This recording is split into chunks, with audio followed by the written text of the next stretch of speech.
Salut à tous et bienvenue dans cette vidéo. Aujourd'hui nous allons parler des disquettes, les disquettes standards, étant donné que j'avais parlé des disques zip, les disquettes zip, et que je me suis dit pourquoi pas parler des disquettes standards, celles que l'on utilisait à une époque pas si lointaine pour pouvoir stocker quelques données pour les transporter d'un ordinateur à un autre par exemple, notamment ces documents à l'école, etc. Tout le monde se souvient de la vieille disquette corrompue qui avec son fichier Word ou je ne sais pas quoi qu'on devait rendre au prof et au final on se retrouve avec un 0 parce que on n'a pas été fichu d'utiliser une bonne disquette. Bon, je dis ça, mais souvent les profs étaient assez coulants, ils savaient bien que ces machines c'était de la merde. Mais bon, bref, donc nous allons parler des disquettes standards, étant donné que je suis sûr que beaucoup d'entre vous n'ont jamais utilisé ce genre de choses de manière, on va dire, très, on va dire, profonde, quoi, juste ils savent à quoi ça ressemble, ou ce genre de truc, bon, peu importe. Mais bon, bien entendu, on va juste faire le tour de quelques trucs à propos de ces disquettes, mais on va aussi parler de quelques outils, par exemple, pour les refaire fonctionner quand elles se sont légèrement démagnétisées, ce genre de trucs, parce que il y a plein de trucs sympathiques que l'on peut connaître à propos de ces disquettes, qui en réalité ne sont pas souvent dites ou expliquées, notamment par exemple comment faire un formatage de bas niveau.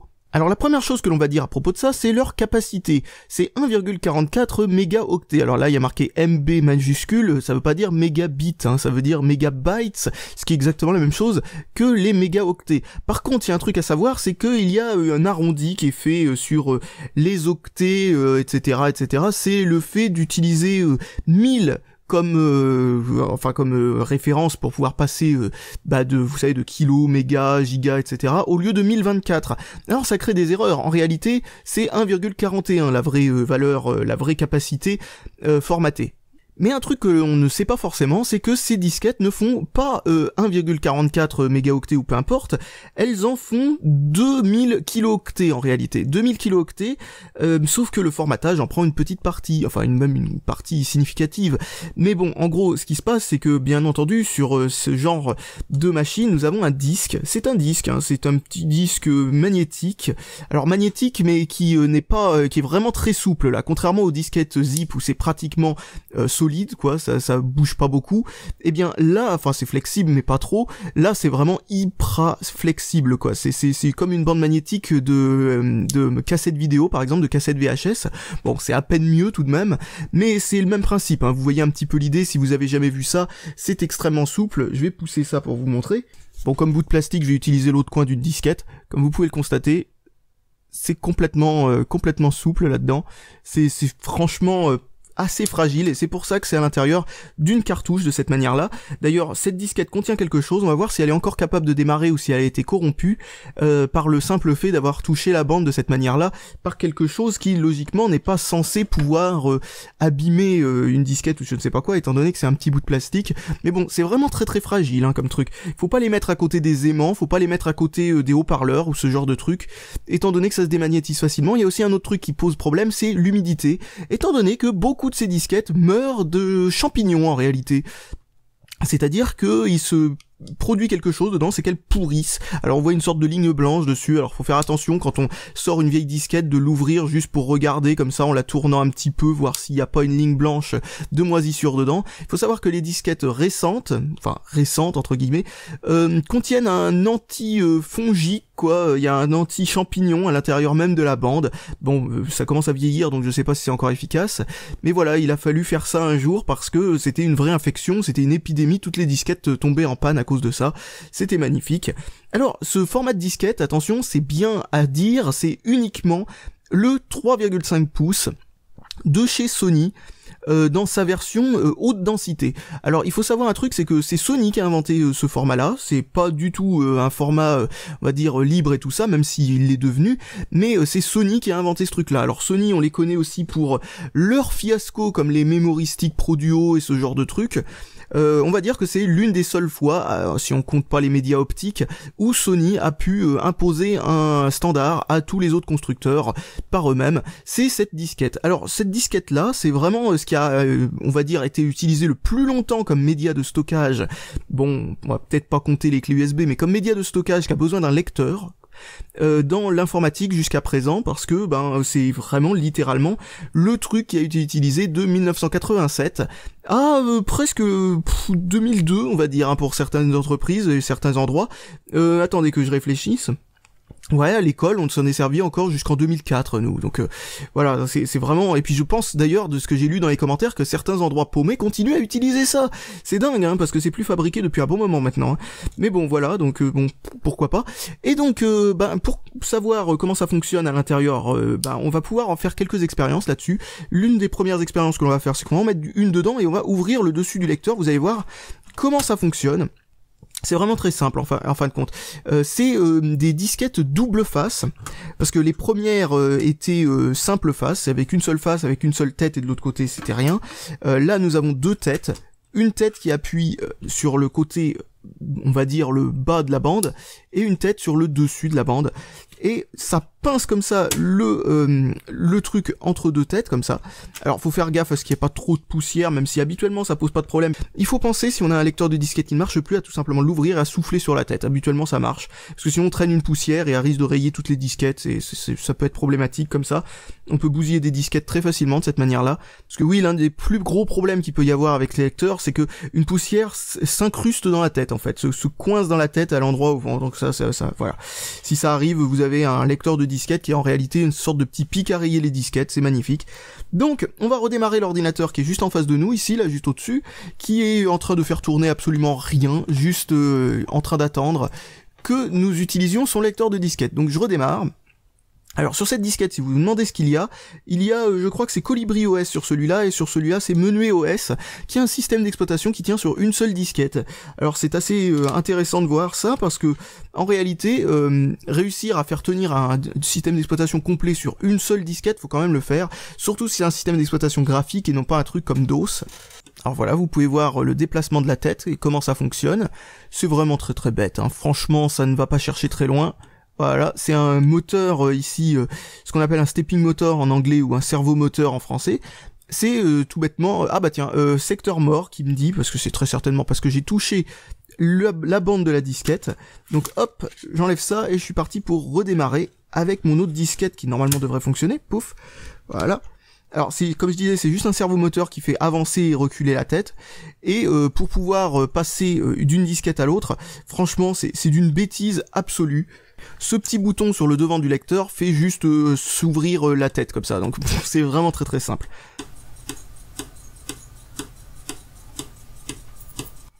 Alors là, il s'agit d'une lecture séquentielle du début jusqu'à la fin de la disquette, c'est-à-dire du début jusqu'à la fin de la disquette.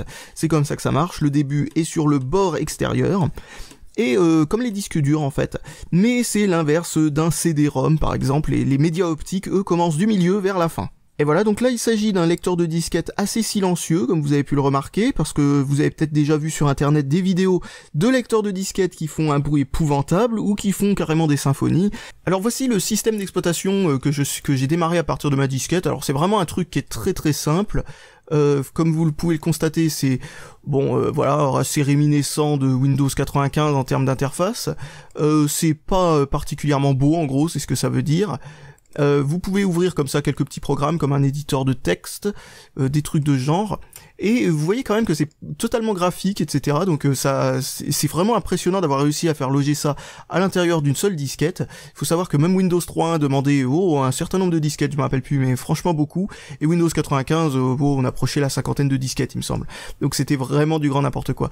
Donc voilà, un système d'exploitation qui est capable aussi de faire tourner quelques trucs comme ça, genre graphique et compagnie. Il y a même Quake et Doom qui peuvent fonctionner dessus. Il suffit juste de rajouter les fichiers, on va dire, là ça loge pas sur la disquette, hein, pour information. Il y a quelques trucs qui sont installés sur la disquette, comme un petit logiciel de dessin, des trucs comme ça, enfin franchement des trucs assez basiques.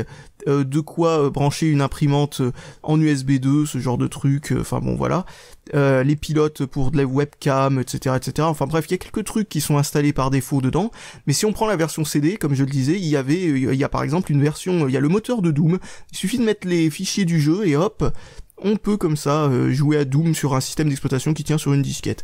C'est assez impressionnant quand même comme système d'exploitation. Alors je sais bien que ça peut pas impressionner tout le monde, hein. Faut savoir à quel point c'est un exploit de réussir à faire loger sur 1,41 mégaoctets autant d'espace, quoi, autant de trucs, autant de petits programmes, quoi, genre un navigateur internet, enfin voilà, quoi, un client IRC, un client mail, enfin bref, bon, c'est certes très basique, mais quand même, réussir à faire loger autant de trucs là-dessus. Et aussi, l'autre petit truc sympathique avec ce système d'exploitation, c'est qu'il peut fonctionner qu'avec 8 mégaoctets de mémoire vive, enfin bon, bref, en gros, on est vraiment dans du extrêmement léger, à un point assez impressionnant. Donc voilà, on a fait le tour de ce truc et de cette parenthèse, on va revenir sur nos disquettes, et ce que l'on va faire, c'est que l'on va redémarrer sur Ubuntu pour pouvoir essayer de faire un petit quelque chose sympatoche, c'est prendre nos disquettes qui ne fonctionnent pas, et essayer de les faire refonctionner. Alors le but de l'opération que nous allons entreprendre maintenant, c'est de faire un formatage de bas niveau de la disquette. Alors qu'est-ce que ça veut dire, un formatage de bas niveau? Eh bien ça veut tout simplement dire que nous prenons une disquette et nous allons refaire les petites cases dans lesquelles on met les données, en fait. Si vous voulez une petite analogie avec on va dire quelque chose de plus facile à comprendre. En réalité, quand on formate un disque dur ou une disquette, on fait juste le changement du système de fichiers. Le système de fichiers, c'est en gros FAT32, NTFS, ce genre de truc, si vous connaissez pas. En gros, c'est la façon dont le système d'exploitation a pour récupérer les fichiers dans le disque dur, savoir où ils sont, etc. Sauf que le formatage de bas niveau, le vrai formatage, lui on ne peut plus le faire depuis très très longtemps sur pratiquement tout. L'un des trucs les plus faciles à trouver de nos jours qui permet un formatage de bas niveau, ce sont justement ce genre de disquettes, parce que on peut réécrire ces petites cases entre guillemets, ce qui veut dire que l'on peut faire par exemple des modifications sur ce que l'on peut stocker dedans, la façon dont sont stockées les données réellement à l'intérieur même de la disquette. On peut par exemple, vous savez, je vous ai dit que ce sont des disquettes de 2 mégaoctets environ, alors qu'il nous reste que 1,41 de disponible dedans. Ce que l'on peut faire, c'est qu'on peut s'approcher beaucoup plus de 2 mégaoctets que ça. Par exemple, la façon de formater qu'avait l'Amiga à l'époque permettait d'obtenir un peu plus de 1,7 mégaoctets au lieu de 1,41 par rapport à ce que permettait un PC classique.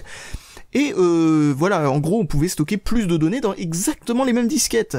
Et ce logiciel sous Linux, qui s'appelle Superformat, permet ce truc-là. Donc on met une disquette dedans, et ensuite on peut la formater en faisant un formatage de bas niveau. Alors le formatage de bas niveau, bon là en l'occurrence je l'ai laissé avec les paramètres d'origine, ce n'est pas du tout optimisé, c'est juste pour reformater la disquette au cas où qu'elle ait un problème, tout simplement un problème de stockage quoi, elle retient plus les données parce que ces fameuses petites cases dans lesquelles sont mises les données, elles sont en train de s'effacer, donc il y a juste les données au milieu de la case mais on n'arrive pas à retrouver la case, en gros c'est ce que ça veut dire. Donc il faut les refaire, et avec ce logiciel, on peut le faire si la disquette n'est pas trop endommagée. Donc j'ai toute une pile de disquettes qui ont ce problème-là, et on est parti pour faire ça avec toutes ces disquettes. Enfin moi je suis parti pour faire ça avec toutes ces disquettes. Moi je vais juste vous montrer ça une fois. Donc voilà la commande, elle est très simple. Ça veut dire en gros que on va utiliser Superformat avec sur un type de disquette. Alors -HD, ça veut dire les disquettes haute densité. C'est marqué sur les disquettes elles-mêmes. Il y a marqué que c'est une 2 HD ici. Eh bien voilà, donc il faut mettre ça pour dire le type de disquette que c'est, et ensuite /dev/fd0 veut dire en gros que nous allons utiliser le lecteur de disquette 1, c'est comme ça qu'on dit sous Linux. Donc ensuite on lance le truc, et ce logiciel va ensuite tout simplement vérifier le lecteur, puis va ensuite s'amuser à ensuite lancer le formatage de la disquette. À chaque fois qu'il formatera donc une case entre guillemets, il va la vérifier à chaque fois et va comme ça être certain que tout a été bien fait comme il faut et que la disquette est réellement à nouveau utilisable. Donc on va vérifier si cette disquette c'est celle que j'ai poké avec mon petit truc là, avec mon petit bout de plastique, enfin avec une autre disquette en fait, je me rappelle que c'était ça, et donc on va voir si elle est récupérable.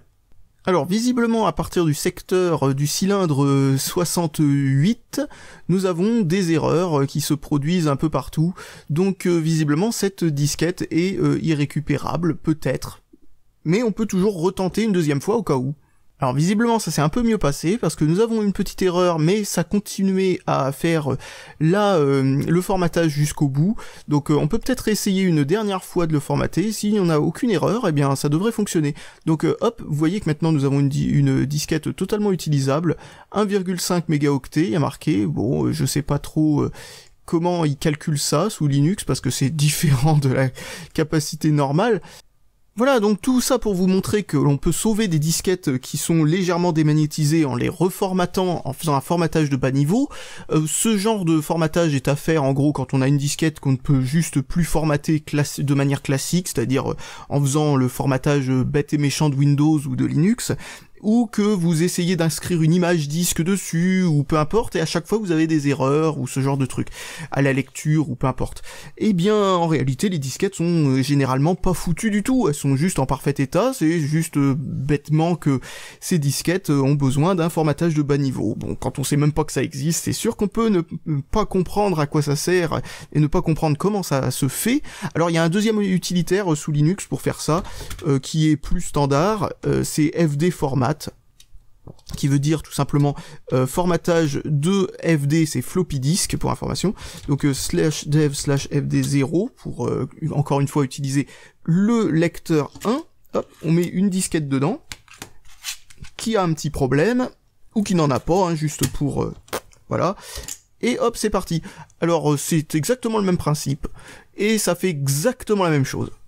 Bon, et bien c'est tout ce que j'avais à dire sur les disquettes. Dans une prochaine vidéo, je vais essayer de faire fonctionner un lecteur de disquette en tant qu'instrument de musique, avec un vieux système d'exploitation bien inconnu au bataillon et tout ça, un truc que vous avez très certainement jamais vu. Et je vais vous expliquer surtout pourquoi ça fait de la musique, ce genre de truc.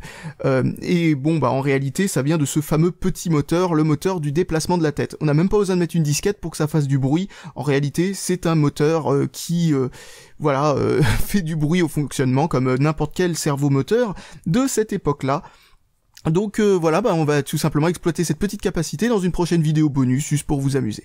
Et juste pour vous montrer, voici le bordel que j'avais sur mon bureau pour vous faire fonctionner tout ça, alors que, en réalité, il m'aurait fallu tout bêtement un adaptateur USB ou je ne sais pas quoi pour faire fonctionner un lecteur de disquette, mais comme ce genre de trucs ou n'existe pas, ou sont trop chers, ou sont intégrés à des lecteurs de disquettes USB comme celui-là que j'utilise habituellement, mais que je n'ai clairement pas envie de démonter, ce petit truc-là. Et en plus de ça, un autre problème, c'est que les lecteurs USB pour disquettes ne sont pas capables de faire de formatage de bas niveau. Alors si vous avez par exemple des disquettes qui ont un problème, eh bien il faut ressortir un vieux PC avec un lecteur de disquette interne si vous avez envie de les sauver, parce que ce genre de lecteur ne permet que la lecture et l'écriture, on va dire, classique, et non pas l'écriture de bas niveau. Ce qui est un petit peu bête. Donc voilà, j'ai plus qu'à vous dire salut à tous et à la prochaine!